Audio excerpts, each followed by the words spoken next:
पिछले भाग में आपने देखा दोस्तों कि किशोर अनुपमा से कुछ कीमती चीज के बारे में पूछता है। अब आगे। किशोर ने कहा, क्या तुम अपने साथ कुछ कीमती चीज लेकर आई हो? मैंने तुम्हें कहा था कि कुछ कीमती सामान लेकर आना। मेरे कुछ न कहने पर उसने मुझे कहा, कुछ तो लेकर आई होंगी। मैंने उसे वह चांदी का सेट दिखाया।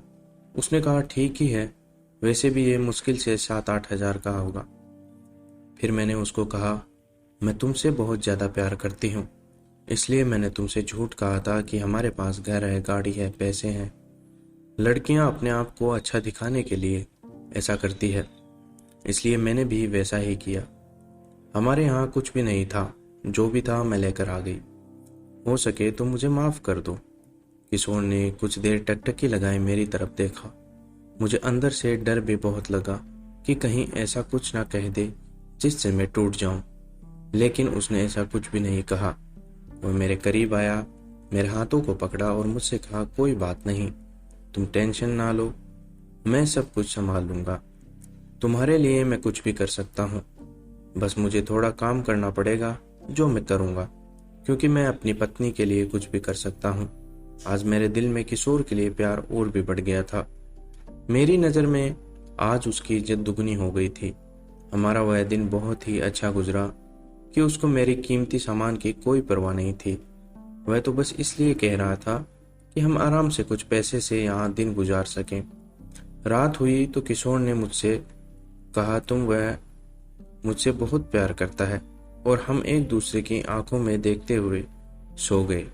सुबह जब मैं उठी, इतना खूबसूरत माहौल देखकर कुछ देर के लिए मैं तो उस माहौल में कहीं गुम हो गई थी। मैंने सोचा, किशोर ने मेरा सपना पूरा कर दिया। मैं तो हमेशा ऐसी जगह सपने में ही देखा करती थी, लेकिन किशोर ने मेरे सपने को सच कर दिया था।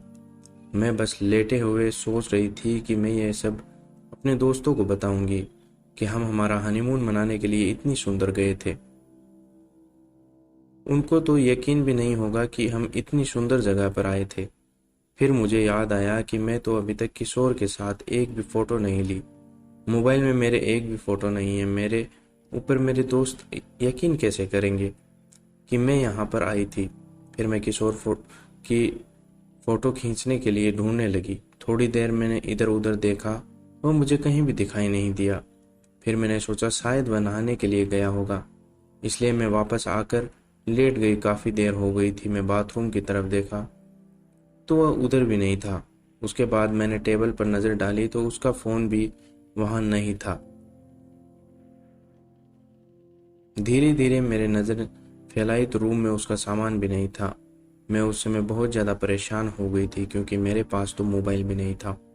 मैं उसको फ़ोन करती तो अभी कैसे करती? अब बहुत डर डर लगने लगा था। कुछ ही देर के बाद किसी ने मेरे कमरे का दरवाज़ा खटखटाया। मैं खुशी से दरवाजे के पास गई। मैंने सोचा ज़रूर किशोर ही आया होगा। जब मैंने जल्दी से दरवाज़ा खोला तो मैंने देखा वहाँ होटल स्टाफ का एक आदमी खड़ा था। मैंने कहा, जी बोलिए। होटल स्टाफ के आदमी ने मुझसे कहा, हमें रूम साफ करना है। तो मैंने उसे कहा, आप कुछ देर बाद आइएगा। होटल स्टाफ का आदमी वहाँ से चला गया।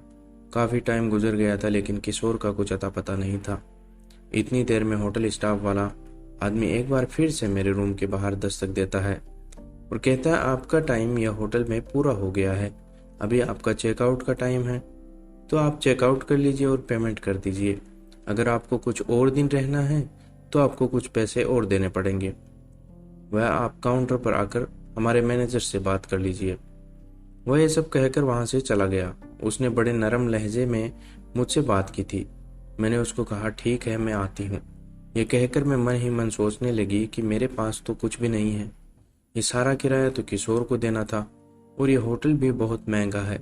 मैंने यह भी सुना था कि उस होटल का एक दिन का रूम किराया 20,000 रुपये थे। अब मेरे मन में अलग अलग अजीब तरीके के सवाल पैदा होने लगे। कहीं किशोर पैसों का इंतजाम तो करने के लिए नहीं गया? अगर गया है तो मुझे बात करके क्यों नहीं गया?